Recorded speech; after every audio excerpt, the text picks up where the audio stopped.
Jeff Meacham Network's Multiverse of Media. For over 15 years, the recognized symbol of excellence and the standard bearer in coverage of sports and entertainment. You ever wanted to come into a sports bar where the barkeeps know their game? Well, the Jeff Meacham Network Multiverse of Media has got a production just for you. Sit down and relax as the stat boy and his partner break down the statistics in all things sports. Whether it's football, basketball, motorsports, baseball, hockey, soccer, professional wrestling, mixed martial arts, boxing, and much, much more. All are welcome. Your barkeeps here keep you up to date and in the know of everything going on in sports, while also having a pleasant conversation about it all. Your host and owner of the bar, Stat Boy Mike.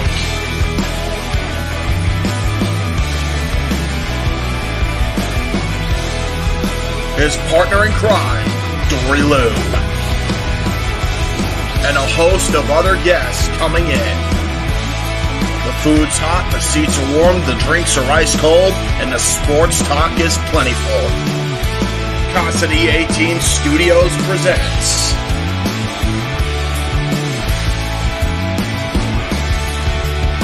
Stat Boy Sports Bar. Take a bar stool and enjoy the show.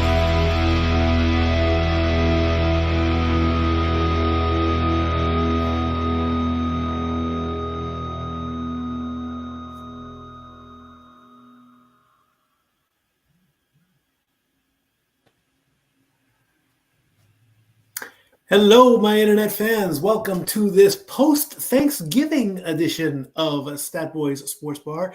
Not featuring Dori Lou today. She's a little bit under the weather with a sinus infection, but she is okay. She's just taking the day off to relax. And we have Ghost DJ's Mutt King over there, who is looking like he's straight out of the depths of hell, dude. I mean, why all the darkness? It's been a week. Apparently so. Okay. Well, we're just going to go with it. And as always, if you want to dictate the conversation, like always, super chat, super chat, super chat. It's as simple as that. So what do we want to talk about? Let's start off. We actually have a golf story. Thank you, Pop. The Sultan of Stats. I like that. And Harley Baby. Oh, welcome back, Harley Baby. How's it going? Good job. All right, cool. Thank you, thank you, thank you. We have a golf story to talk about since golf is on the shelf a little bit. This just got announced not too long ago. This is going to be the first annual Kevin Sorbo Charity Golf Classic right here in Sevier, Tennessee. It's not going to take place until May of 2024, but check out the guest list. And I do apologize for the alignment there. That's just a mistake, whatever. Of course, Kevin Sorbo himself is going to be there. You know him best as Hercules. And he's put his name to the tournament. Dean Cain from Lois and Clark, you best know him as Superman. John Schneider of the Dukes of Hazzard playing Bo Duke. Neil McDonough from Captain America, First Avenger. Christy Swanson, Buffy the Vampire Slayer herself. Corbin Burnson of Major League. When I told Dori Lou that news, her head just snapped up faster than The Exorcist. And this next name, Renegade, is probably going to make sure that if I don't go to this in May and I do not meet Sean Patrick Flannery of the Boondock Saints, I'm never going to hear the end of it. And of course, wrestling is represented by Nikita Koloff of the NWA Hall of Fame. So this comes up. You said that wrong, Mikey. I did? It's the Russian nightmare, Nikita Koloff. Okay, the Russian nightmare, Nikita Koloff of the NWA Hall of Fame. He will be there as well. It is a whole fan convention, so you can meet all the celebrities there, and they'll have booths and everything. And I'm considering finding out more about this so that when May comes around, the internet fans can find me and we can promote merchandising, all that good stuff. But yeah, that looks very interesting. And we do have a golf course here in Sevier County. It's actually called the Gatlinburg Golf Course, yet it's kind of close on the border between Sevierville and Pigeon Forge. It's not that far from Dollywood where I work. So there's an interesting story behind that. Apparently they wanted to keep the name even though it's in Sevierville. Go figure. It's city limit rights and all that good stuff. Anyway, that's coming up in May 2024. We'll see more. Also, in our intro, it says we cover combat sports, ring sports, boxing, MMA. Well, the group MMA Junkies has named UFC fighter Tom Aspinall as winner of Knockout of the Month for this month, November 2023. This took place at UFC 295. 85. He defeated Sergey Pavlovich. It was for the interim heavyweight title because John Jones was injured. The match took only 69 seconds. And as you can see, there's the punch, which led to the ground and pound. The referee comes in, stops the fight. He jumps onto the top of the octagon. Your new interim heavyweight champion. There were some other nominees. There was, Benoit St. Denis against Matt Frivola. That's from UFC 295, which happened earlier. UFC Fight Night 231, Elves Brenner versus Kanan Krzyzewski. That's a tough one, but he God bless you. I know, really. He knocked him out with a good haymaker. Benoit St. Denis did his knockout with a kick.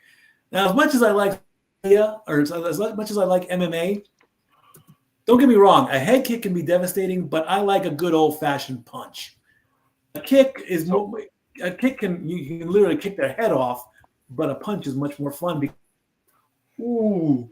And in Bellator 301, Jason Jackson defeated Yaroslav Amosov with a hard right hand, and that was a nominee as well. And there's one more at the Aries 17 event, and these names, wow. Abubakar Yunusov against Mustafa Aida. That had a good match as well. So there you go. Congratulations, Tom Aspinall, on becoming interesting. How long was the fight that got the knockout of the month? 69 seconds. Beautiful. Nice.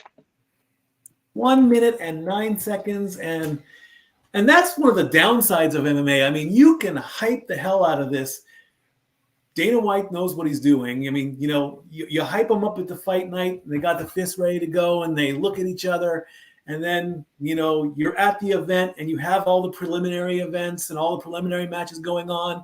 And then it's down to the fight, and they walk into the octagon, and they're pacing back and forth like two caged lions, and they give each other the evil death stare, and you got Bruce Buffer right there, and fighting, and they're ready to go, and they're hyped up, and here comes Herb Dean right in the center of the octagon, and they bring them together. You want to touch gloves? No, we don't want to touch gloves. We want to kill each other. Then they walk up, and bam, done. All that hype for a 1 minute match. In reality, I mean, that's the problem. It's a good fight, and then you get that moment, and then it's like, wow, it's over that quick. How do you think people felt in the 90s watching Mike Tyson fight? I mean, come on now. Well, yeah, I do remember that one fight a while ago. It was the first time I actually went to a proper sports bar to see a Mike Tyson fight, and it lasted. I barely got into the second round, I think. But yeah, you're absolutely right on that. The fights that and what the last fight I think I remember was the big one between Mayweather and Pacquiao, That one I think went the distance, but fans still weren't happy because they wanted a knockout. Those bloodthirsty fans always wanting more. I get that the knockout is the way to go, but you want to get your money's worth. That's all I'm saying about that.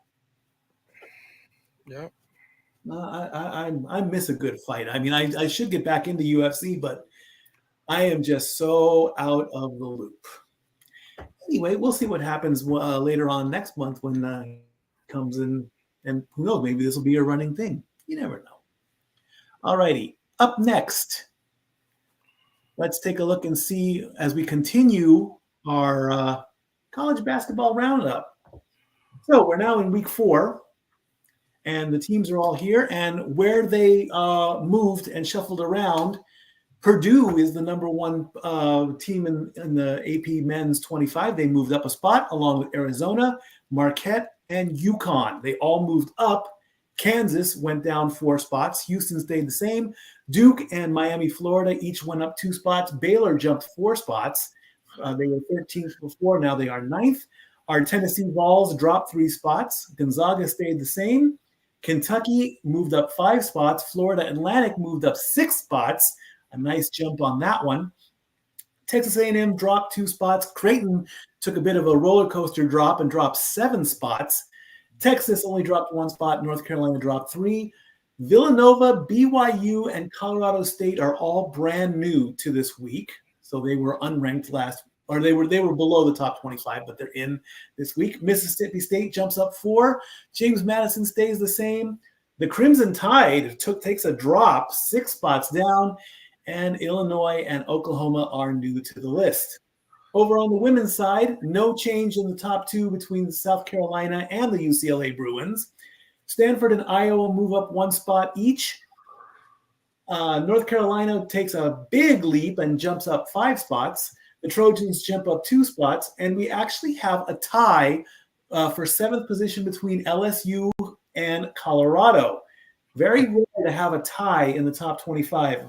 I would prefer that got ranked over the other, but that's the way the AP works. Virginia Tech did not move. They stay in 9th place. Texas moves up 2 spots. The UConn Huskies dropped 5 spots down to number 11. Utah dropped 2. Baylor dropped 1. Kansas State and Florida State dropped 2. The Ohio State dropped 1. Indiana dropped 4. Notre Dame only joined and gained 1. Ole Miss went up 5. The Lady Vols dropped 1. Mississippi State went up 4. Louisville dropped 2. Marquette is new to this week's ranking at 23. North Carolina dropped 6 spots, and Princeton rounds out the rest of the list. Baby boy says hi. Hello, Harley baby. Zach, any thing you want to touch on? Well, go ahead. LSU and Colorado being ranked the same is just retarded. Yeah, I can agree to that. Colorado beat LSU already. So why do they have to be tied? You could have made that the tiebreaker. The only answer I can think of that is it's just the way the numbers added up, because as stated in the disclaimer there, they were each of the 62 people made their ranks, and somehow by coincidence the numbers added up and they both have the same number of votes or same number of points. It's just the way the numbers fall, brother. That's what happens with statistics. Unfortunately, you can't really stop addition and that. 2 + 2 is 4. 4 + 4 is 8. 6 and 2 is 8. They're tied. That's all I can think of. With the men, I do love how James Madison is ranked the same in 2 major sports. So that's always interesting. Indeed. All right, let's go from college to pros. We actually have there's been some interesting fan interactions going on last week. Great. Last week with the Clippers and Kawhi Leonard, as they played the San Antonio Spurs on November 22nd, Kawhi Leonard was at the free throw line. There he is in the first picture, and he makes the free throw. And a large, loud sea of boos is being called out by the crowd because the San Antonio fans are not happy that their boy has left for the other team. So, as you can see in the third picture, Coach Greg Popovich grabbed the PA microphone and word for word, this is cute. Excuse me for a second. Could we stop all the booing and let these guys play? It's got no class. It's not who we are. Knock off the booing. The commentators were surprised by this. They actually had a lady lady color commentator. She had no clue that she was doing this. That's a rarity to have the coach kind of almost in the dad voice tell the fans not to boo. Now, don't get me wrong. I'm all for freedom of speech and freedom of expression, but he was trying to also tell the San Antonio fans that that's not the way we act. Things happen. Players leave teams once in a while. You can be upset about it, but to just constantly boo him every time he touches the ball, it finally got to a point. The other picture there is Russell Westbrook that he recently got into it with a fan. The fan is the gentleman second row in the gray shirt, if you can see it there. The referee is holding him back in that shot. He went back to the locker room after the game, and he says this, word for word. I mean, it's unfortunate. Fans think they can say whatever they want. I'm not going to say what was said because it's not appropriate, but I'm just protecting myself. It's just unfortunate. Fans think they can get away with saying anything, and personally, I won't allow it. I've taken a lot of people saying anything and getting away with it, but I won't stand for it. So this, of course, it's all alleged because the only people that know what was said was the fan and Russell Westbrook himself. So he is defending himself. It was allegedly said that maybe he was saying something about his family. This was talked about on ESPN's First Take. This goes back again to the standard, again, you have the right to say whatever you want. There is a time and a place to say it.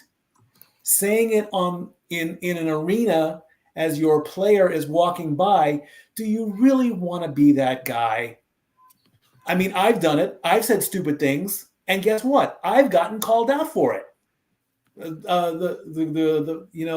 first time I did that, Heatwave 2000. We were talking about this recently on one of the shows here on the Multiverse. I said something stupid. New Jack punked me out. I learned from it. You gotta be able to think before you speak, and I still have that problem. So, he was just saying. He was just defending himself. He just could not take it anymore. So I will give props to Russell Westbrook on this. The fan, he's just some guy. We don't know who he is. We'll probably never know who he is. Zach, you got something on this? Yeah. It's not politically correct, so. So no? But the truth came out of what was said, but we're not gonna. No, we're not. We're not gonna discuss it. All right, fair enough. Just remember, fans, like I said, you have the right to say whatever you want to say, but just think about it before you say it. Jeff says it's one thing to jeer, it's another to personally shout out our target, thinking before speaking, common sense, which, yeah, of course. I mean, yeah. If you're gonna say it, you're gonna get the backlash. Bottom line. All right, let's take a look at what's going on in the NBA in-season tournament. Tonight is the final set of games.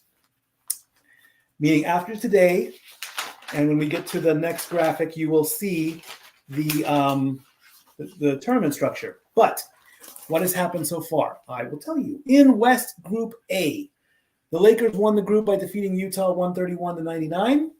That's why they have a small little crown on their logo. The X's mean that the teams have been eliminated. The only team left that has a chance at the wild card is the Phoenix Suns. They are currently 3-1, and their plus 34 means that in their games, with the points they scored and the points they gave up, that is their point differential. This number is used to help break ties among teams. It first goes, their record, and this is for the second place teams in each group. The team with the better record will go as the wild card. Then it will be a head-to-head matchup. So if Phoenix and, just as an example, Houston are both tied at 3-1 after all this is over, even though Phoenix and Houston are in different groups, had they played each other and Phoenix won, Phoenix would have the tiebreaker. But unfortunately, that cannot happen. Actually, it can. Well, I mean, no, it cannot actually. Not in group play, but in standard play. So they go to the next level of tiebreaker, which is the point differential. If that's still tied, it goes to all the points that were scored. And if that's still tied, it's a good old-fashioned pick a name out of a hat, which I don't think is the proper way to do it, but you got to figure out something. So the Lakers are in. They won their group, and Phoenix is just waiting for the final games that are taking place currently. In West Group B, the Pelicans won their group after they defeated the Clippers 116. Yeah. But yeah, that's your team, the Pelicans. Yes. No. Mike, they didn't win yet.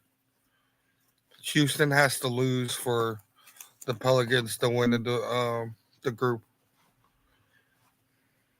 No, they beat. How did I botch? The Pelicans are already in. If Houston wins, they win the group. I thought they already did win the group. Okay. No, because the Pelicans didn't score enough points the other night. Okay. That's why this tournament's so fucking stupid. But anyway.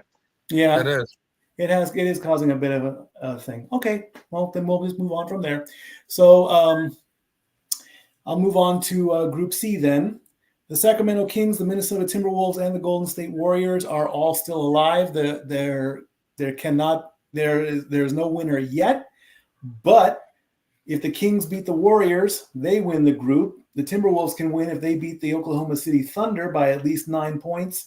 And that has to be more than the Golden State's win and the combined margins of the Kings and the Timberwolves together. Then one of those remaining teams will be the wild card. In the Eastern A group, the Pacers have clinched their spot. The only team left in that group is Cleveland. They are they need 13 points in their upcoming game to win that one.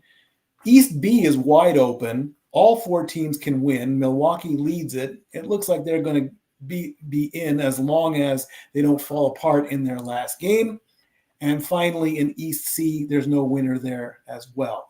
The games are being played right now. Don't have any updates about that. So then after all this is done, we'll take a look at the next graphic. It's a standard 8-team tournament. East number 1 plays the wild card. East number 2 plays East number 3. West plays the wild card, and West plays 2 versus 3. And that starts on December 4th and 5th. And those games are regular season games going all the way to the final matchup, which takes place, I believe, 2 weeks before Christmas. And they're playing for money. And, if you get to the quarterfinals, each player on the team gets money going all the way up. I think it's at $500,000 to each player. I want to confirm that, though. $500,000 to each player on a team with a roster of 20 people. That's a lot of money. So I definitely have to confirm that. $1 million to the winning participants on a team. Look, I get this is a ratings grab. They're trying to get more eyes on the prize, but does anybody that any of the three of us know have taken an active increase in their NBA watching because of this?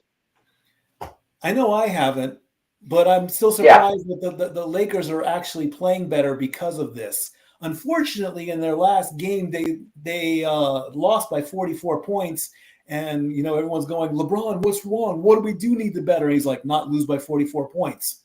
So it's pretty simple. He was trying to be polite about it, but the answer is right there. I mean, what do you have to do better? Not lose. So there you go. Well, the problem is the people still expect the Lakers to be, a one-man show. It's like, no, it didn't work except once, maybe twice with Kobe. And LeBron's not as young as Kobe was when he was, pulling the team along by his damn self. It's a team sport. They're not playing golf out there. No, they are not. When you start playing for money, you start playing better. Let's take a look at the NBA power rankings. The Boston Celtics are still the number one team for 2 weeks in a row, and the Minnesota Timberwolves are right behind them. They moved up one spot into the second place position at 12-4. Philadelphia is at 12-5. They are tied with the Bucks and the Magic. The 76ers are at 120.5. The Bucks are at 120.4, and the Magic are at 112.6. And column one is rounded out by the defending champions, Denver Nuggets, at 12-6. They've been in that 2 weeks. Column two is led off by the Oklahoma City Thunder at 11-5. They dropped 2 spots. The Suns did a nice little jump forward from column 3 to column 2. They're at 11-6. The Mavericks are at 10-6, and the Heat are at 10-7. The Lakers stay put in their spot at 10-8 for 2 weeks, and the Sacramento Kings, excuse me there, because if I say them as the Kings, that's going to be a botch on its own. 9-6. Say the Kings that kick your ass. Exactly. The middle column, where is the safe zone? The Pacers lead that column at 9-7. They've been stuck there for 2 weeks. They are tied with the Knicks. They have more points at 127.6, and the Knicks are at 109.7. Cleveland Cavaliers and New Orleans Pelicans stay put in the same spots at 9-8 and 9-9. Houston Rockets 8-6. They move up 2 spots, and the Atlanta Hawks are 8-8, and they stay put for 2 weeks. Brooklyn is also at 8-8. They're at the top of column 4. State Warriors 8-9, tied with Toronto Raptors, who haven't moved for 2 weeks. And the Clippers didn't move either. They're at 7-9. The Utah Jazz are at 6-11, and the Charlotte Hornets round out column 4. The Portland Trailblazers top off at column 5 at 5-12. Bulls are at 5-13. Memphis Grizzlies are at 3-13. They've been stuck there for 2 weeks. The Washington Wizards are 3-14, tied with the Spurs. And the bottom dwellers, the Detroit Pistons, for 3 weeks, 2-15. Detroit Pistons sacrificing their good nature for the Detroit Lions to be successful. Exactly. Well said indeed. All righty. We're just moving right along, getting us closer and closer to the main course and the main event, the meat and potatoes. We're getting closer, but we got more things to talk about. Let's talk about some hockey. We have a new number 1 team this week. We are in week 6 or week 7, I believe, and it's the New York Rangers. They are tied with the Boston Bruins. The Rangers have the better record at 15-4-1. They jump up 3 spots. They leap over the Bruins and the Golden Knights, who each dropped 1 spot. The Avalanche are all by themselves at 30 points. They jumped up 4 spots. The Canucks and the Kings are tied at 29. The Canucks are at 14-7-1, and the Kings are at 13-3-3. The Florida Panthers are at 27 points at 13-7-1, and the Dallas Stars round out column 1, but they did drop three spots. The Winnipeg Jets start off column 2. They've been stuck up there for 2 weeks. The Red Wings went from the bottom of column 2 almost to the top of column 2, 6 big spots at 25 points, tied with the Tampa Bay Lightning, who are stuck in their position at 2 weeks at 10-7-5. The Carolina Hurricanes are at 24 points all by themselves. They move up a spot. The St. Louis Blues at 23 points. The Philadelphia Flyers are tied with the Blues. One game separates them, 11-8-1 and 11-9-1. Toronto Maple Leafs are also at 23 points at 10-6-3. Bit of almost a roller coaster drop, 5 points, not too bad, 5 spots down. And the Washington Capitals finish out the left on column 2. We go over to the right. Column 3, the Sabres are also at 22 points, 10-10-2. They jumped up to the top of column 3. They're trying to creep into column 2. The New York Islanders also at 22 points at 8-6-6. The Flames are at 21 points at 9-10, tied with the Seattle Kraken, but the Flames have a slightly better record at 8-9-5.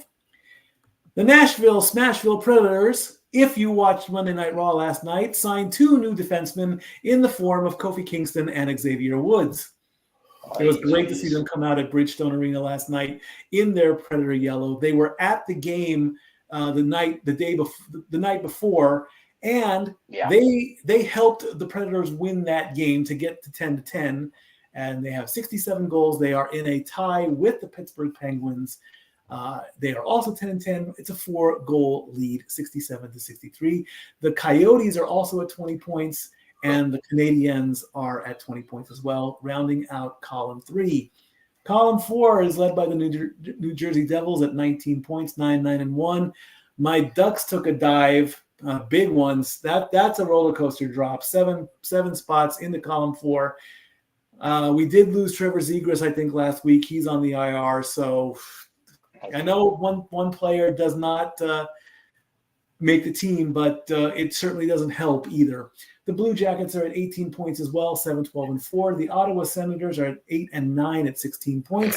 The Oilers are at 7-12-1. The Minnesota Wild, who just fired their head coach after a 7-game losing streak, they are really hurting. They're almost at the bottom of the barrel at 14 points. They've lost 2 spots. The Blackhawks, who got rid of Corey Perry today, we can talk about that real quick.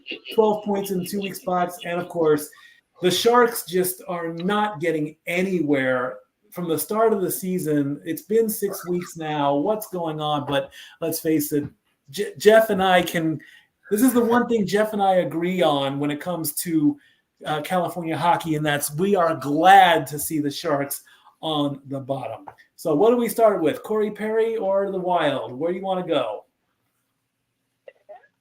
I feel bad for Minnesota because they just can't seem to hit the right ingredients in the chili pot to get anything going. It sucks because I know that certain Dori. Yeah. As far as Mr. Perry. Here we go. Okay. I have been on an island unto myself for however long that asshole was here in Anaheim. Oh, he's good for the community. He's really a nice guy. Okay. If you believe the rumor behind the report, motherfucker was out banging the Golden Boy's mom on the road. Okay? He's married, and he's risking his job and his well-being by taking the new Blackhawks Golden Boy's mama to bed. Here's the deal. We've called him ferret face in this house for years after Frank Burns from MASH. What was Frank Burns' biggest thing on MASH? Was he married?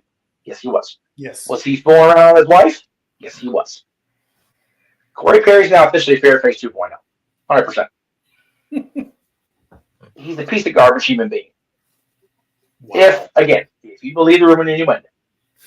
But Blackhawks, put him on the shelf. And now they're going to put him on. They put him on unconditional waivers, which means that there is no condition to it. Like if he clears waivers, they're firing his ass. They're terminating his contract. And as my dad so eloquently put it, it couldn't happen to a nicer day. Now, Now, I know you're an Anaheim Ducks person, Mikey, so I'm not going to pick on just him. Oh, by all means, go right ahead, because as soon as he left Anaheim, I was doing the dance. I was so glad, because when I was watching him play, all I saw was the instigator, the fighter, the hothead, the not nice guy. I said, don't let the door hit you on the way out where the good Lord splits you, brother. He is now, I almost want to say it, he's almost becoming a cancer in the NHL. He's got 2 strikes. If somebody if somebody picks him up, you better make sure you know what you're doing. You get one more. Damn, you wrong for that, Zach. Anyway, by the way, I did see your comment. The Kings had the lowest amount of losses in the entire NHL. Let me just brag on that one for just a hot second. Thank you very much. Now, again, in this country, even in the court of social justice, you're innocent until proven guilty. You should be. Oh, yeah. So there's been no official, whatever. But if I hear anybody try to tell me how decent a person Corey Perry is when he's been removed from 2 different teams because of stuff, just go fuck off. Like, you hang on, wait. Yep. Zach, what up, Christian? Wait. Where'd it go? Come on, you gotta find we need it. Come on. If you feel the need to defend Corey Perry at this point, please, seriously, go fuck yourself. Thank you very much. That's from the Father of the Year, Christian Cajun. Okay. It never gets old. Yeah. I mean, I've called him shit stain for years, and it's just like, you know what? If the poop fits, spread it. I say flush it. Well, no. I have the plenty problems about getting that turd logged in my bowl. Thank you very much. All right, college football. All right, college football from week 13. There's your top 25. I do have the information on where the new top 4 is. I will give that after I rattle off these scores. Number 1, Georgia. This is rivalry week also, so you'll see a lot of teams that play within the same state. Georgia defeated Georgia Tech 31-23. The big game, the Michigan Wolverines defeated the Ohio State 30-24. It happened, but you have to give Michigan their due. They at that point they were the better team. It's that simple. Washington defeated Washington State 24-21. Florida State defeated Florida, the Seminoles over the Gators 24-15. Oregon defeated Oregon State, the Ducks and the Beavers 31-7. Texas Tech 57-7. Alabama defeated Auburn 27-24. Missouri defeated Arkansas 48-14. Kentucky upset Louisville 38-31. Penn State defeated Michigan State 42-0. Old Miss defeated Mississippi State 17-7. Oklahoma defeated TCU. Look at the numbers. That is not a misprint. 69-45. 114 points. I would have loved to maybe even – I don't sports bet, but if you bet over on that game, congratulations, because they made sure you got paid on that one. LSU defeated Texas A&M 42-30. Arizona defeated Arizona State. The Wildcats versus the Sun Devils 59-23. Iowa defeated Nebraska 13-10. Notre Dame defeated Stanford 56-23. Iowa State upsets Kansas State 42-35. Oklahoma State defeats BYU 40-34 in double overtime. Tennessee, we rebounded after being beat by the Georgia Bulldogs. We defeated Vanderbilt 48-24. North Carolina State defeated the Tar Heels 39-20. Tulane defeated UTSA 29-16. And Clemson defeated South Carolina 16-7. And Liberty defeated UTEP or UTEP 42-28. The current top 4, your Mount Rushmore of college football. This news just broke as of 20 minutes ago. Georgia is still number 1. Michigan is number 2. Washington is number 3. And Florida State is number 4. The Ohio State has dropped down to number 6. Next week is championship week. So there are some games. We have that other graphic, please, Jeff? Or did I not send it to you? There we go. And of course, this graphic is courtesy of Fox Sports. And let me bring up my list because I do. If you don't know all the logos, which I didn't, here we go. In the American Athletic Conference, SMU takes on Tulane. In the Atlantic Coast Conference, Florida State takes on Louisville. In the Big 12, and this is also the game that WWE is helping to promote, the Texas Longhorns take on Oklahoma State. In the Big 10, the Michigan Wolverines take on Iowa. In the Conference USA, we have Liberty versus New Mexico State. In the Mid-American Conference, Toledo takes on Miami, Ohio. In the Mountain West Conference, Boise State takes on UNLV. In the Pac-12, Oregon takes on Washington. In the Sun Belt Conference, Appalachian State takes on Troy. And of course, the conference that matters the most, I think, because of where I live, and let's face it, Tennessee is an SEC state no matter what, it's the Crimson Tide against the Bulldogs. So these are your championship games, and this essentially sets up the bowl series. I do believe next week the only game, or the week after championship week, is the traditional Army-Navy game. And then as we get closer and closer to New Year's, here's my number one problem as I looked over the list. I do not have the list currently, but I will have the list maybe in 2 weeks of all the college games. They're hilarious. Merchandising. Every possible sponsor you can think of is going to represent one of those games. You know, I'll tell a quick story. When I was growing up, and even in the Casa days, you know, it's the Sun Bowl, it's the Cotton Bowl, it's the Peach Bowl, it's the granddaddy of them all, the Rose Bowl, it's the Citrus Bowl, it's this bowl, that bowl, one right after the other. Now, which brand name can you put on a football game? One of them can be WWE related that is being played at SoFi Stadium. The LA Bowl. Yeah.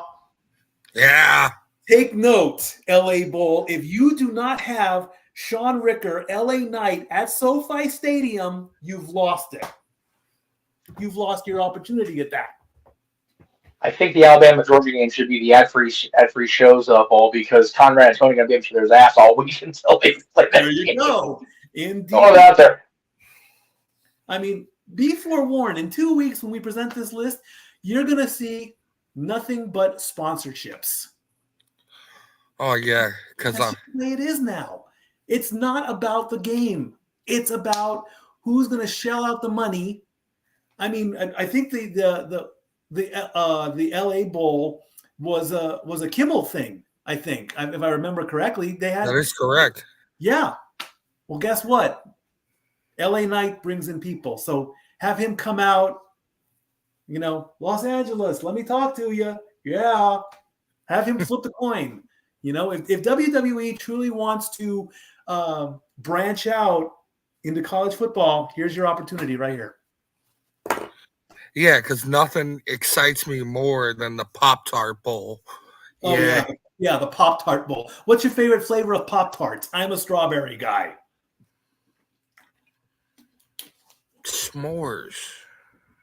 And here's another shocker. I don't even put my Pop-Tarts in the toaster. Shocker. I eat them straight out of the package. Oh, for fuck's sake, Mikey! You! I know you're supposed to heat them up a little bit, but they're just... I don't want to wait that long.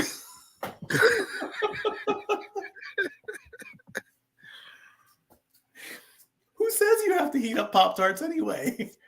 What are you, a fucking piece of shit? Thank you, MJF. Well, I mean, let's what are you gonna do?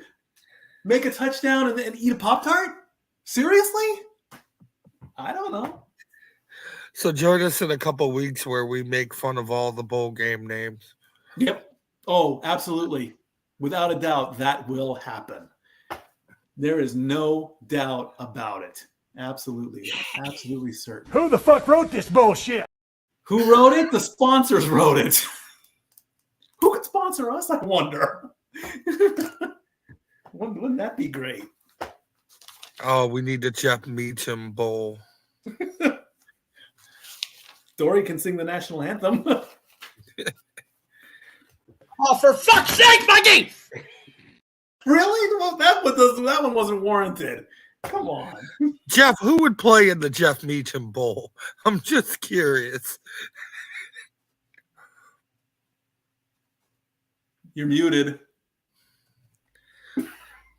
I care so little about college football. I could not give less of a fuck, if I'm being honest. I mean, we know who would play in the Greg Cherry Bowl. Well, yeah, Notre Dame and a losing team. So that's what that is. Oh, shit. God damn it. All right, ladies and gentlemen, it is time for the meat and potatoes of Fat Boy Sports Bar. It's the reason you come in here in this part of the calendar year. It's week 12 of the NFL. We start off with a shocker as the Packers beat the Lions. It's now Detroit, calm down. Everything's okay.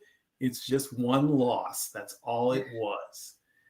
Jordan Love went 22 of 32 for 268 yards, 3 touchdowns, 0 interceptions, rushed 3 times for 39 yards. Jared Goff went 29 of 44 for 332 yards, 2 touchdowns, rushed 3 times for 9 yards. Wide receiver Amon-Ra St. Brown targeted 11 times, made 9 catches for 95 yards. Running back David Montgomery had 15 rushes for 71 yards and 1 touchdown. A.J. Dillon was targeted 3 times and made all of his catches at 38 yards. He rushed 14 times for 43 yards. Again, usually, this was a good chance for the Lions. Jordan Love said, "We are not going to be bullied." Right from the start, getting 50 yards on one play, and Detroit was like, "Okay, this is not the Green Bay that we're thinking about here." They'll be fine. Good game though, nonetheless. But again, the Detroit fans, don't let it bother you. It's okay. It's one. They play us this week. They're gonna rail us. Ooh. No Vaseline. Oh God. No courtesy whatsoever.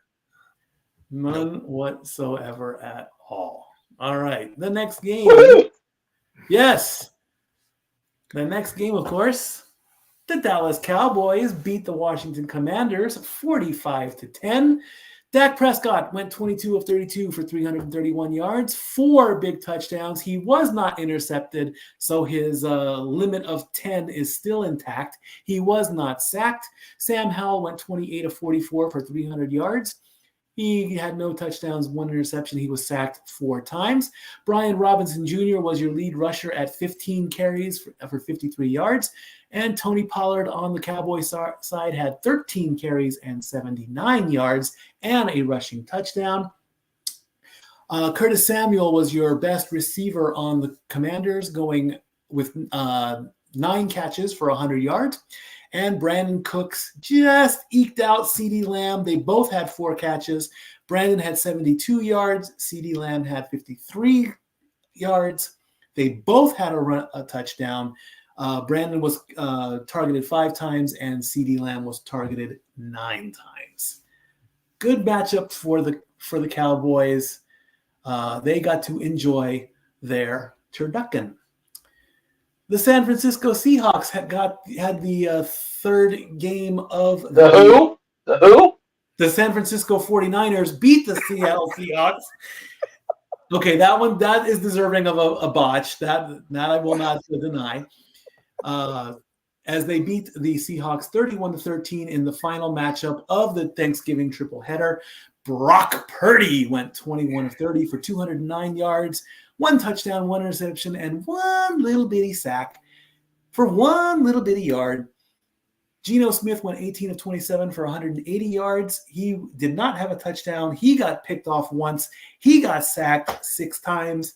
CMC Christian McCaffrey went 19 carries for 144 yards.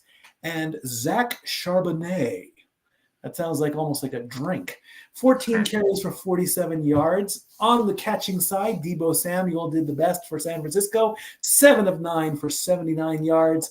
And Jackson Smith Jigba, if the N is pronounced, I do not know.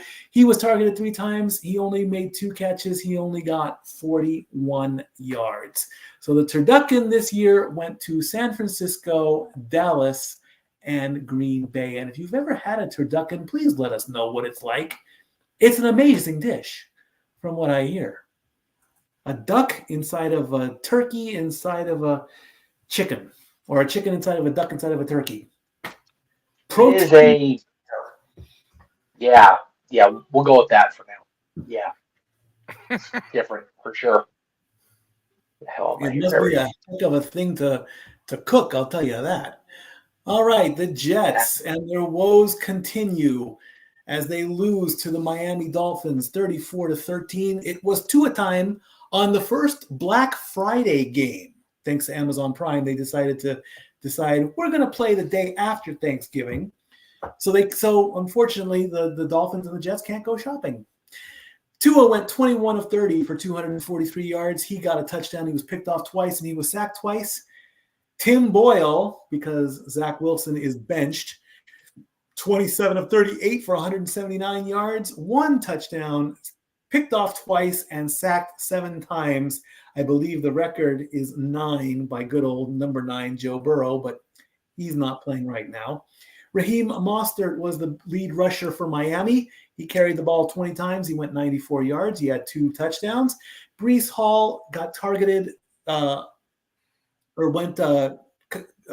rushed 7 times for only 25 yards. Jalen Waddle was perfect, 8 for 8. He went 114 yards. Tyreek Hill went 9 of 12 for 102 yards. Tyreek got the touchdown for Miami. Over on the Jets side, Garrett Wilson, 7 of 10 for 44 yards. Tyler Conklin, 4 of 5 for 33 yards.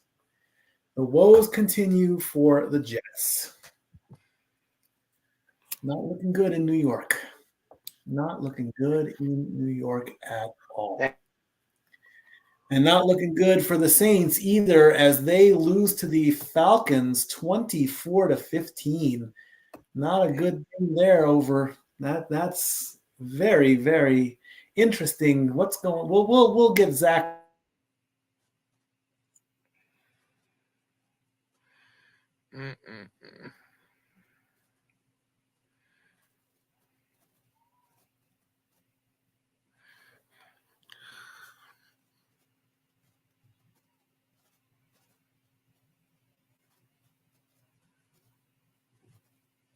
Bueller. No touchdowns, unfortunately, on the rushing side. Bijan Robinson went 16 of 91. He did have a rushing touchdown. Mikey, you just froze for about 20 seconds there. Go over the Saints Falcons game again. Alrighty. Derek Carr went 24 of 38 for 304 yards.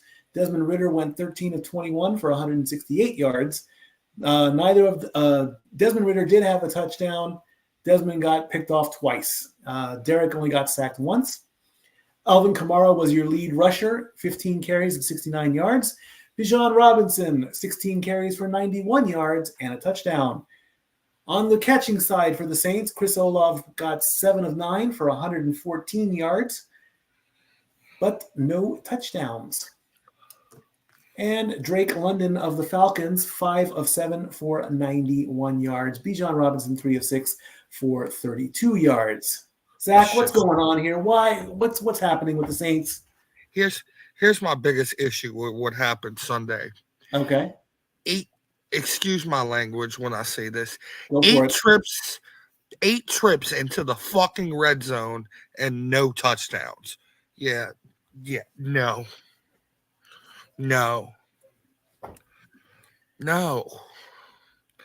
And now we get to play Detroit, who's angry as hell.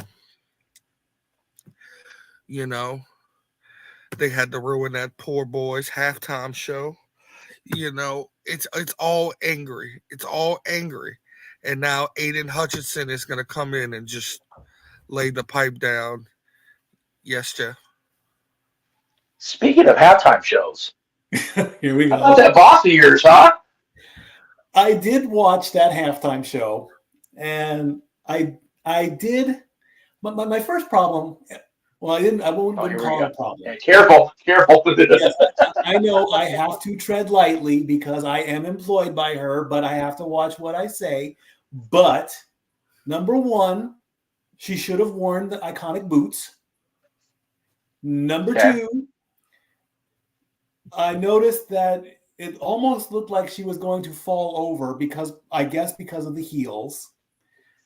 The performance itself was good. I did like the song choices. I did like the Salvation Army tie-in because that's a big thing. But I think the biggest thing I can say is she should have worn the boots and not worn heels. That if you're gonna wear the whole costume, wear the boots. Bottom line. You know what? When you got that kind of money and you look like this at the age Dolly's at, where you want. But what? Oh, there it is. Okay, there's the picture. Yes. Yeah, there you go. What was the fiasco with the Detroit halftime show? What happened on that? So Detroit, they had the halftime show. Detroit was down 24-6 at the half. So the crowd was completely dead to the doorknob. If you turned off his music and dropped a pen, you could hear a fucking pen drop in there. Oh yeah, it was bad. It was bad. And it was just, it was not a good Thanksgiving up there at Ford Field. His setup and just all of it was just like, no. Yeah, pretty much. And it's sad because now he has the number one song in the country, and that's not a good shit. Yeah. Hey, Jelly Roll had a better promotion for his album last night on Raw than Homeboy did on Thanksgiving for his album. Yeah, that was an interesting spot too. Yes, it was fun though. It was fun to watch Dominic and JD both get punked out by a country star bigger than me. Anyway, where are we at here? I am glad that R-Truth is back and he's here to make us laugh because we need a lot of laughter in WWE. So good to see you on last night. Yeah. Anyway. Speaking of people, Josh will like this game because Greg's happy, but old Clipboard Joe, good Lord. The Steelers in the Steel City defeated the Cincinnati Bengals 16-10. Kenny Pickett went 24 of 33 for 278 yards, no touchdowns, no interceptions, and sacked twice. Jake Browning went 19 of 26 for 227 yards. He scored a touchdown. He was picked off once. He was sacked 4 times for a loss of 30. On the rushing side, Najee Harris went 15 of 99. Jalen Warren went 13 of 49. Najee Harris got the touchdown. On the rushing side, this I've noticed a lot with the Bengals. A lot of them do not rush. There's hardly any rushing in Cincinnati. Joe Mixon had 8 carries for only 16 yards, and Jake Browning only ran the ball 3 times. On the catching side, Pat Freiermuth, 9 of 11 for 120 yards. And Jamar Chase, 4 of 6 for 81 yards. Drew Sample got the touchdown, a 1 catch for 11 yards there. But Cincinnati really, they really need to Run the ball, because they're not giving me any statistics here at all. They're not doing good either, but that's another point besides that. I mean, but yes, Greg Cherry will be happy tomorrow when you watch his show tomorrow. Indeed. And the only bit of good news in the con family this week. Yeah. There you go. All righty. Up next, the Jaguars are having pretty good run. Trevor Lawrence is playing much better. Jaguars are 8-3. They won 24-21. Trevor Lawrence went 23 of 38 for 364 yards, 1 touchdown, 1 interception. The defense couldn't touch him.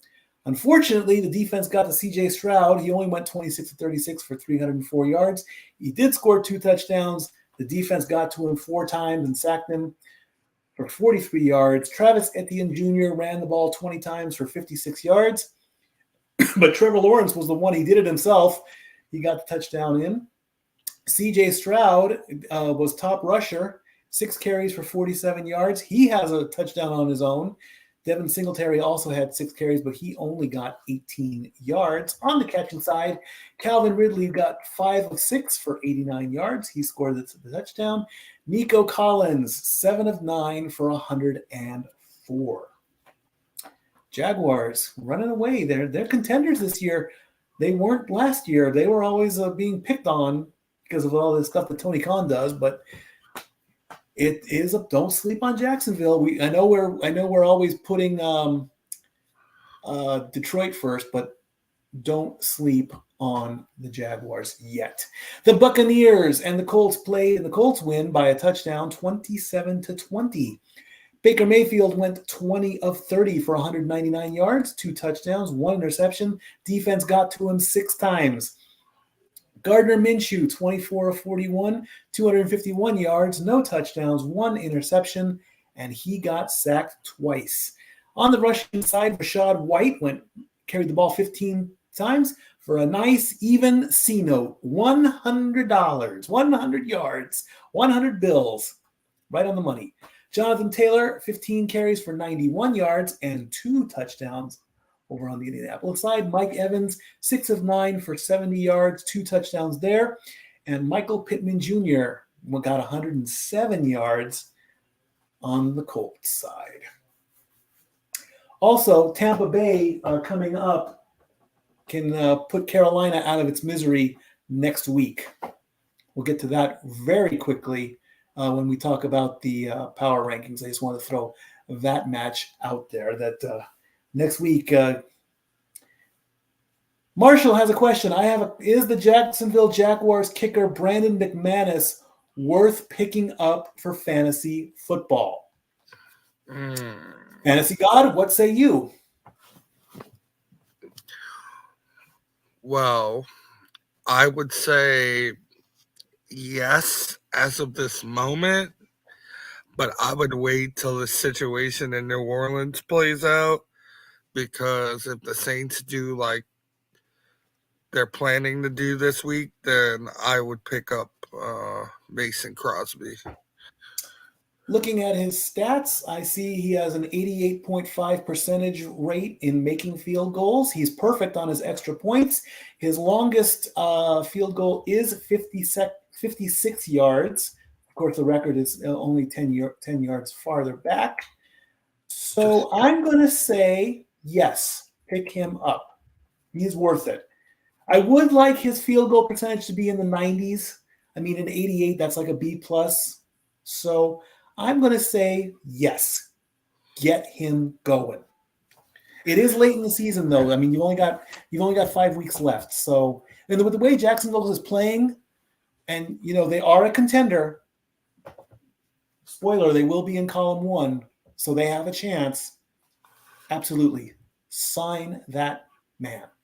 I say yes. All right. Next up is Before we go to the next game, they're actually I actually have a live look in at Bill Belichick in his office.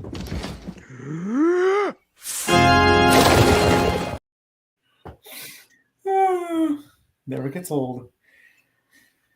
Never gets old. I love it. I love it. All right, yeah, because in a battle of the East Coast teams, the Giants beat the Patriots 10-7.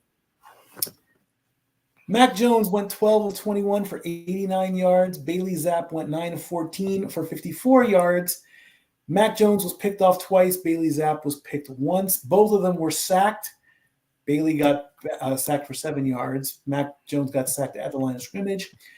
Hey, DeVito, Tommy boy, 17 of 25 for 191 yards, 1 touchdown, did not get it picked off, but he got sacked 6 times. So, I mean, you got 2 quarterbacks on New England. You got a quarterback getting sacked in New York. Who knows? Ramondre Stevenson almost got 100 yards. He was 2 yards shy, carried the ball 21 times. Saquon Barkley only got 46 yards, 12 carries there. Demario Douglas was top receiver, 6 carries out of 9 targets, or 6 catches out of 9 targets, 49 yards. Jalen Hyatt broke the centennial mark, 5 out of 6 for 109 yards. Yeah, Belichick, he's facing the wrath of little Bart too. When you see when you see that coming up in the power rankings as well. The Penguin wins again. There you go. Indeed. And now the only reason Belichick hasn't completely lost his damn mind is because he's not coaching the Carolina Panthers. Oh, here we go. Go ahead. Okay. Might get realized he's frozen again, so when he comes back to realizing that he's not, having a spaz here. I'm sorry. Okay, Mike, go ahead and I wouldn't reboot at this point. We're almost done, but just go ahead and be aware. There you go. Yeah. You're good. We're almost done anyway here. The next game was what was the next game? The Panthers. Let's talk about them. Oh, I'm ready. 17-10, the final score. The Panthers are on life support. They are getting ready to pull the plug. The season playoff elimination coming up anyway. Bryce Young went 18 of 31 for 194 yards. He was sacked 4 times. Will Levis, 18 185 yards. He only got sacked once for 1 small yard. Chuba Hubbard, 14 carries of 45 yards. Derrick Henry, King Henry, 18 carries for 76 yards, 2 rushing touchdowns. Jonathan Mingo, 4 catches out of 6 for 60 yards. DeAndre Hopkins, 3 catches for 49 yards. Go ahead, Zach. What do you got to say?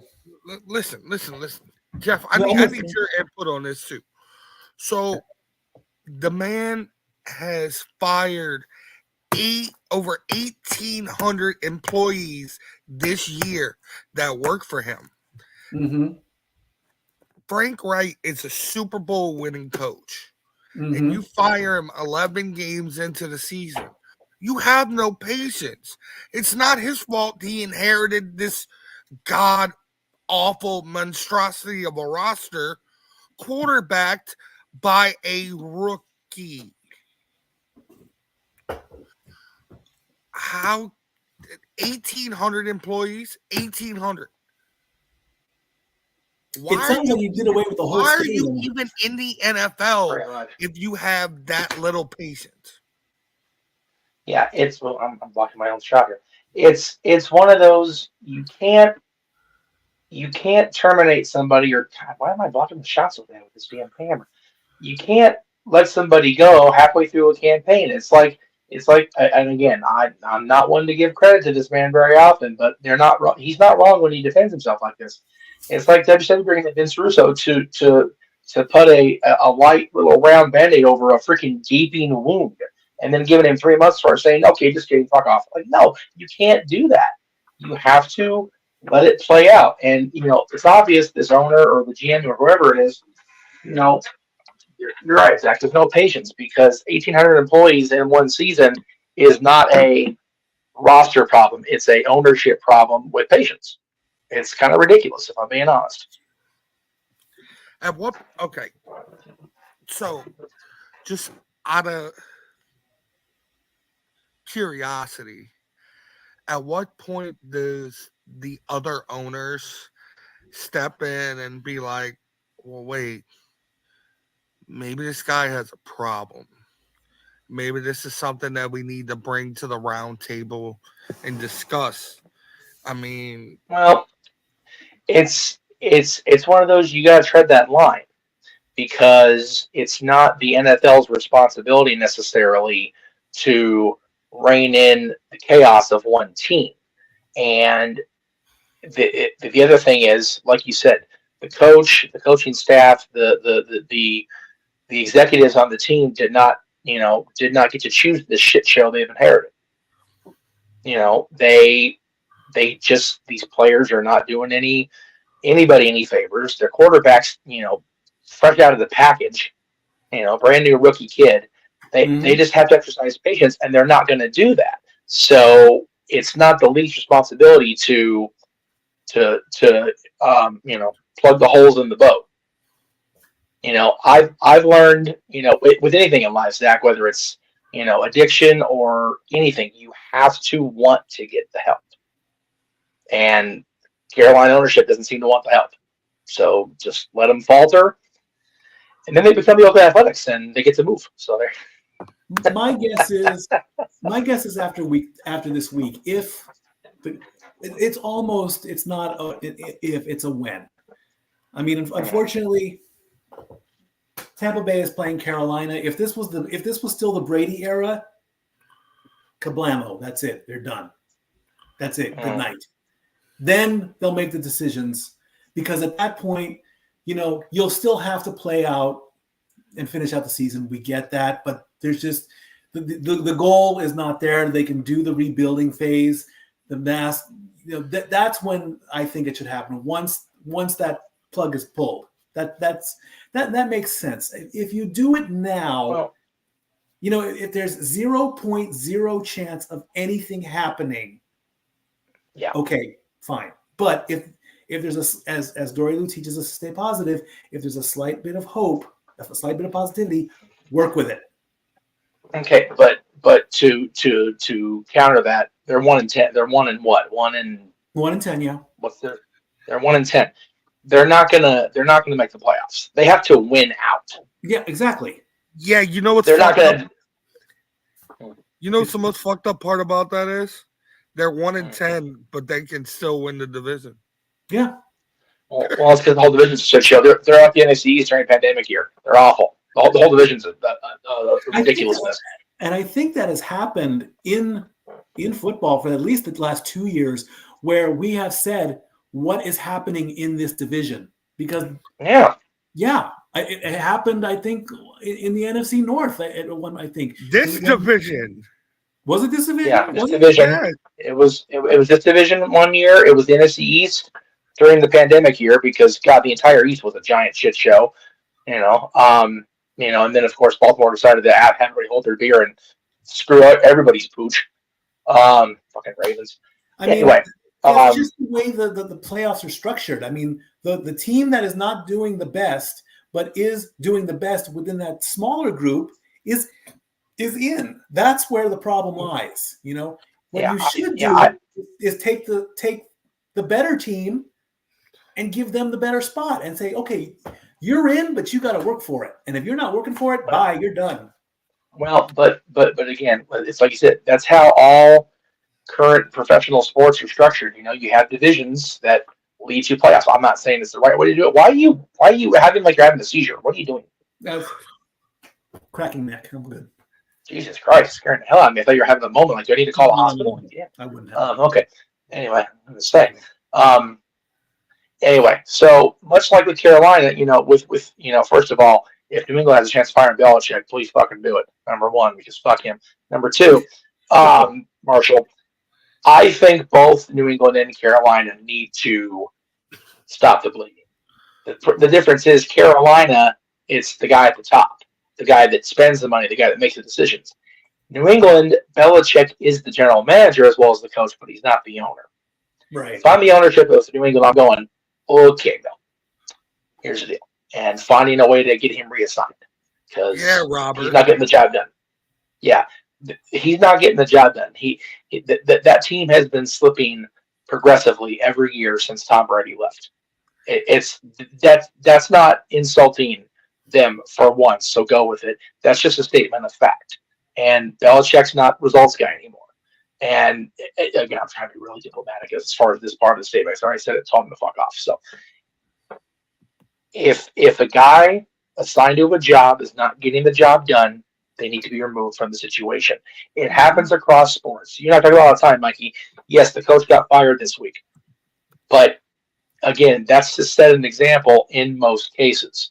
But to Zach's point, 1,600 employees across the franchise in this season is a telling thing that it's not just the folks on the field, the folks making decisions that will go on the field.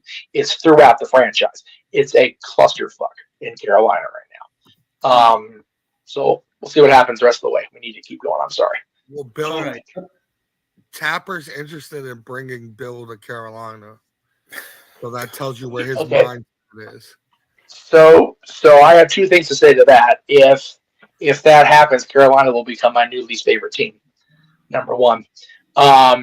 Number two, I almost hope it happens to the Patriots just so they can rebound without Belichick's decision-making bullshit. Like I really do. Isn't that crazy how that works? All right, where are we at here? What game are we on? I'll find it. Oh, God. Yeah. Freaking Arizona decided to bend over and take it with no lube either this week. Iron baby. 37-14 is the final in that game. Matt Stafford went 25 of 33 for 229 yards, 4 touchdowns, 1 interception. Defense couldn't touch him. Kyler Murray, 27 of 45, 256 yards, 1 touchdown. Defense got to him 4 times. Kyron Williams, 16 carries, 143 yards. Royce Freeman was the rushing touchdown on that one. He had 13 carries for 77 yards. Arizona had James Conner, 6 carries for 27 yards, and Michael Carter of 14 carries for 9 yards. Tutu Atwell had the most yards, 3 catches out of 3 for 76 yards. Kyron Williams had 6 for 61.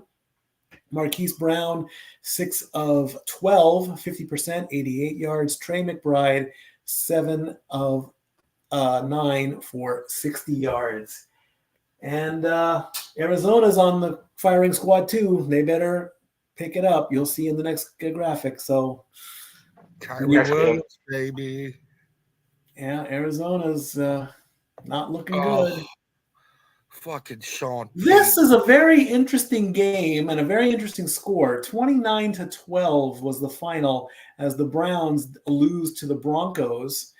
Defense decided the Broncos decided to play defense on this game and just score points like crazy. Dorian Thompson-Robinson went 14 of 29 for 134 yards, 1 touchdown. Didn't get picked off and didn't get touched. But P.J. Walker came in 6 of 13 for 56 yards. Defense got to him and sacked him 4 times. Russell Wilson, 13 of 22 for 134 yards, sacked once, 9-yard loss. Jerome Ford, 9 carries for 65 yards. Javonte Williams, 18 carries for 65 yards. Almost even, double the carries, but same yardage. David Joku, 6 catches, 9 targets, 59 yards. Cortland Sutton, 3 catches, 6 targets, 61 yards. Cleveland took a bit of a drop on this one. Denver decided to play, bottom line. Sean Payton figured it out for real. Yes, he did. And it pisses me off. All righty, up next. Chiefs win against the Raiders. But are we surprised? Not really. I don't think so. Good old Patrick Mahomes, 27 of 34, 298 yards, 1 sack. He got 2 touchdowns, was not picked off. Aiden O'Connell, who is probably not playing next week off of a report I saw, 23 of 33, 248 yards, 1 touchdown, didn't get picked off, got sacked big for 13 yards. Isaiah Pacheco, 15 carries, only 55 yards. He got 2 touchdowns. Josh Jacobs did break the centennial mark, 20 carries for 110 yards. Rashee Rice, 8 catches out of 10 for 107 yards. Travis Kelce, 6 catches out of 7 targets for 91 yards. Rice had the touchdown. And Jacoby Myers, 6 out of 7 for 79 yards. Devontae Adams, 5 of 7 for 73 yards. Chiefs win. What more can you say about that? Who's the quarter? What's that? Who's the quarterback? Rosie O'Donnell? Aiden O'Connell. Yeah, something like that. Something like that. Aiden O'Connell. Yeah. And now the reason that, at least for this week, the least favorite team of the Jeff Meacham Network is the Buffalo Bills. Yeah. What a game this was. This was actually an exciting game. You know, I was actually pulling for the Bills in this one because, of course, I've been saying for the past couple of weeks, I want to put the Detroit Lions at the number 1 spot. The Bills could have done their job, but unfortunately, it just didn't happen. 37-34 in overtime. Josh Allen went 29 of 51 for 339 yards, 2 touchdowns, 1 interception, sacked once. Jalen Hurts, 18 of 31, 200 yards, 3 touchdowns, picked off once and sacked twice. Josh Allen was also lead rusher, carrying the ball 9 times for 81 yards, 2 touchdowns on his own. DeAndre Swift, 14 carries, 80 yards. Jalen Hurts got 2 touchdowns on his own as he ran the ball. And on the throwing side, Gabe Davis and Stephon Diggs and James Cook all had 6 receptions. Gabe was 6 of 12, Stephon was 6 of 11, and James was 6 of 7. Gabe broke the centennial mark at 105, Stephon at 74, and James Cook at 57. On the Eagles, Devonta Smith, 7 catches, 8 targets. He broke the centennial mark at 106. There is a scenario where the Eagles will clinch next week. It is a possibility. This is going into week 13. Of course, they have to win. And as they play San Francisco next week, the odd story is that Philadelphia is an underdog in their own stadium. What's up with that? 3-point underdog in Philadelphia against, if you want to call them rivals, go right ahead. But, I mean, come on. They're going for a playoff spot here. Make them the favorite. How do we think about that? Go ahead. The reason why they are the underdog is because San Francisco is pissed, and this is the revenge game. It is the Purdy revenge game because Philly took them out in the playoffs, which should have put Purdy in the fucking Super Bowl. That's why. And I promise you this, if Eagles clinch next week, the other thing that's going to break the centennial mark is my blood pressure. Yeah, that's just how it works, folks. That's just how it works. Fuck it. In the Sunday night game, Baltimore beats Los Angeles 20-10. Lamar Jackson, 18 of 32, 177 yards, 1 touchdown, 2 sacks, no interceptions, 13-yard loss on that one. Justin Herbert, 29 of 44 for 217 yards, 1 touchdown, 1 interception, and he got sacked 3 times for a loss of 24 yards. Keaton Mitchell was top rusher for the Ravens, 9 carries, 64 yards. Justin Herbert was lead rusher, 4 carries, 47 yards. Austin Eckler held the ball more. He got 10 carries, but only got 32 yards. Isaiah Likely only got 4 catches for 40 yards, and Keenan Allen broke the centennial mark at 14 out of 16 for 106. Yeah, baby. Baltimore up there, Yes. number 1 in their conference again. And then we go to Monday, and Minnesota sports will continue.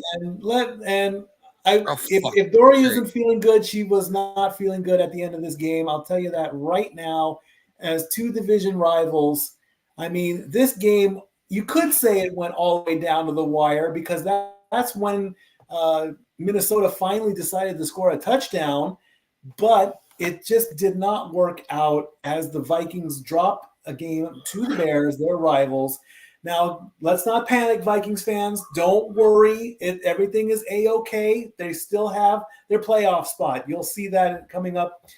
Well, you won't see that, but they are still in the last wild card spot. As long as they're in the playoffs right now, I'm for that. Justin Fields, 27 of 37 for 217 yards. Josh Dobbs, 22 of 32, 185 yards. This is where they lost the game. He got picked off 4 times. I mean, that's playing NFL blitz, and all you see is interception in your sleep. 1 touchdown, sacked twice for 16 yards. Justin Fields was the top rusher, carrying the ball 12 times for 59 yards. Alexander Madison rushed the ball 10 times for 52 yards. DJ Moore broke the centennial mark at 11 catches out of 13 targets for 114. TJ Hawkinson was the touchdown with about maybe 3 minutes left to go in the game. I really don't remember. 5 of 6 for 50 yards. And then Chicago, in a rarity, wins a game without scoring a touchdown. 4 field goals is all it takes as the Bears stay alive, because had they lost this game, they would be out of contention for their division. They still could have won their wild card spot. There's still a chance for that to happen, but they said, no, we will not go away.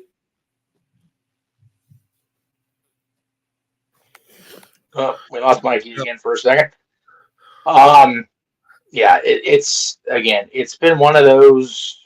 It may have been the most boring Monday night game I've ever seen in my life. When I went out to go check on the stats of the game, it was like 9-6. It's like, what the hell are we doing? Why are we even bothering? It was awful. Just one of those games that just did not. What happened? Did not connect. It may have been the most boring Monday night game in Thanksgiving week history. It was just lousy. Yeah. Anyway.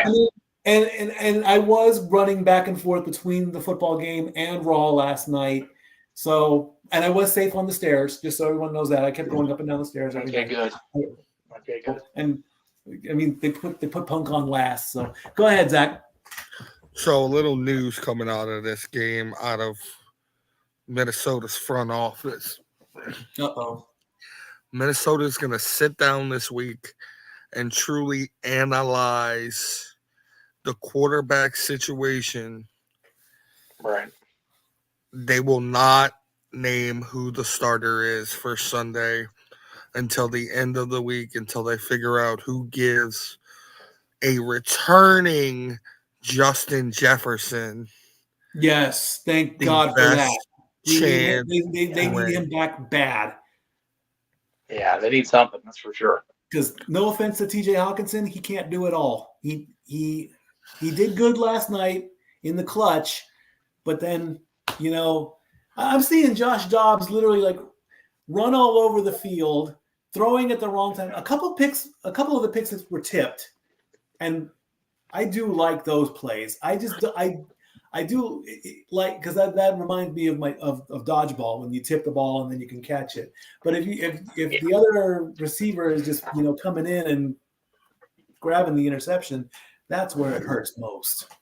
Right. My guess is Nick Mullen is going to get the start this week. That's my guess. Let's see what happens. Mikey, if I may be so bold here, let's go ahead and show the graphic and just rattle off the important stuff, because your tech issues are having a tough time, and we got to make sure we get off the air here, because Noah and JJ are on the air on the other side of things. So we got to get them moving. Good call. So as you can see, the Eagles are the number 1 team, 6 weeks strong. Ooh.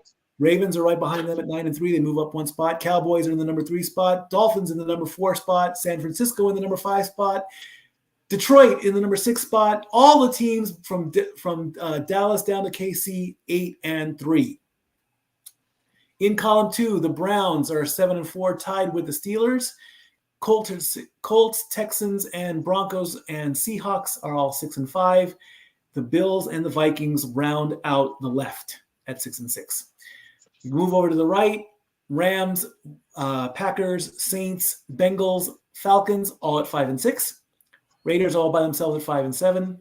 Chargers and Buccaneers at 4-7. We go to column 4. Titans and Jets at the top. Commanders at 4-8, tied with the Bears, who have not moved in 5 weeks. The Giants haven't moved in 2 weeks. The Patriots at 2-9, the Cardinals at 2-10, and the Panthers at 1-10. And as you can see, little Bart down there in the corner has been busy marking off who can't win what. So those 3 teams down at the bottom, the Giants, the Cardinals, and of course the Panthers cannot. Yes, definitely the Panthers. They are on the verge of elimination. Carolina, Arizona, and the Patriots. I should have. I think I am missing a graphic there that he missed one, but that's okay. So after week 13, there are plenty of scenarios. Check out. I'll give a quick shout out to NFL Playoff Scenario on Twitter. He's the guy that helps me out. He does all of his scenarios by hand, folks. He does not use the ESPN playoff machine. He is actually in there with pen and paper, and he is figuring it all out. Kudos to him. I love it. All righty, so we close the book on the week. Let's take a look at some shills and what's coming up. All right. And then here we go. Airing. Go ahead, sir. You're good. Airing right now on the Casa D-18 Studios as well as Silverman brand right now. We'll go ahead and get. Oh, we have a super chat. Whoa! Hey. Appreciate you, CJ. Says Chappelle. Solo Monster and I agree. It's time to. Okay, CJ. I love the super chat. It's the wrong show though. But I'll go ahead and read it off because it's not the wrestling show. But we'll go ahead and throw it up there. Solo Monster and I agree. It's time to turn Bailey back to babyface. Do you agree? Do you see AJ Lee coming back at some point? Even if it's just one more match. I agree to both of those. I don't know about AJ coming back for a match, though. She was mentioned last night during Punk's all too brief reintroduction of Monday Night Raw for me. Yes, I do see her coming back. I still think she should be like a what's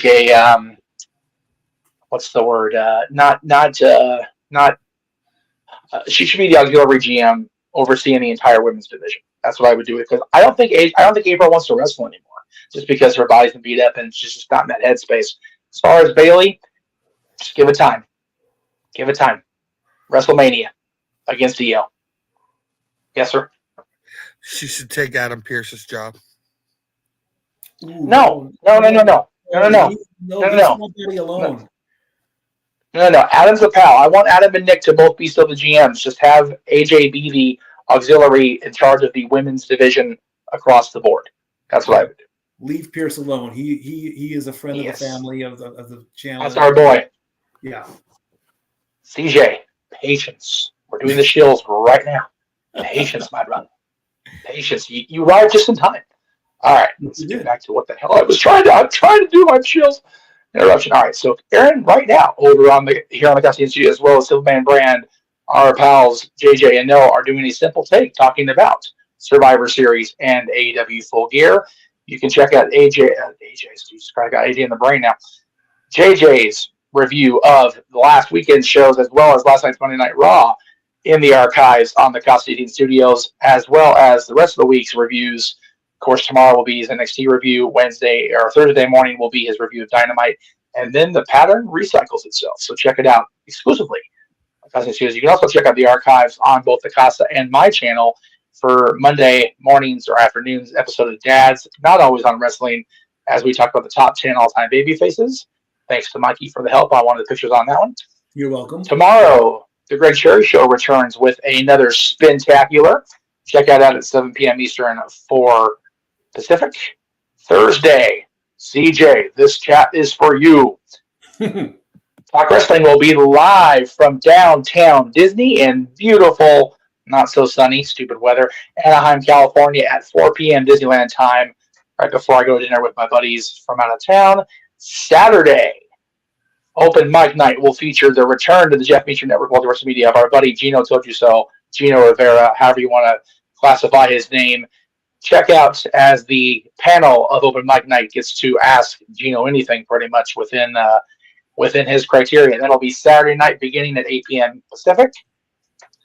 The We Still Gonna Die Tour 2024 kicks off early as we have 4 nights of watch-alongs, 5 watch-alongs total in December alone. Tribute to the Troops, NXT Deadline, Impact's final show on pay-per-view as Impact Wrestling Final Resolution, Ring of Honor Final Battle, and of course World's End. Our Christmas karaoke on the eve of Christmas Eve will be December 23rd, 11 p.m. Eastern, 8 Pacific. It all leads to episode 100 of Open Mic Night, the end of year 4 of the Jeff Meacham Network, beginning of year 5. It's our anniversary show that we do every year, our coast-to-coast countdown to 2024, the 2023 highlight reel. So much in store for New Year's Eve, beginning at 8 p.m. Pacific, 11 p.m. Eastern, as we count down to 2024 on the East Coast side of things. You can check out our friend Attila at Rangers Wrestling on YouTube. He wasn't here today, but check out Big G across social medias, as well as the female combatant Josh Mansfield. I could not find your graphic to save my ass, Zach. What is your what are your social media accounts? DJ Mud King Official on Instagram and Fluffy Madden God on Twitter. Tail, much appreciated. Of course, you can follow this sad little at War Ginger across social media, as well as here on the Casa D-18 Studios. You can check out all the socials, and Mikey and Dori are on Facebook, Twix, and Instagram as well. Follow both barkeeps. We close the show as we do, even though she's not here, with Dori Lou's Weekly Delight. Mikey, take it away. This is from Thomas Barrett. As you know, we always, in a world of negativity, we try to bring the positive in the world. And this is what our positive for the week is. You may think that you are completely insignificant in this world, but someone drinks coffee in the favorite cup that you gave them. Someone heard a song on the radio that reminded them of you. Someone read the book that you recommended and plunged headfirst into it. Someone smiled after a hard day's work because they remembered the joke that you told them today. Someone loves themselves a little bit more because you gave them a compliment. Never think that you have no influence whatsoever. Your trace, which you leave behind with every good deed, cannot be erased. I don't know where Dori Lou finds these, but sometimes I think she is trying to teach me, and she's doing a damn good job of it. Hopefully, Dori Lou will be back next week with us after this nasty sinus stuff goes away. We'll see you all at the regular time again, 7 p.m. Eastern, 4 p.m. Pacific on Tuesday. As we go through, we might be able to finally get a clinch, and 3 teams fall by the wayside. Stay positive, friends. I love you all. See you next week. For the staff, out. Oh, do it again. You broke up. Oh, no, I didn't. For the stat girl and the stat boy, out. The Jeff Meacham Network's Multiverse of Media.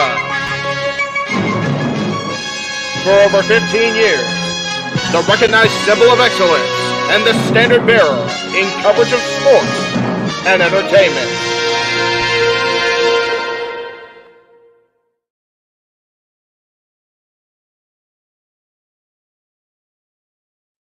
Airing right now. Go check them out.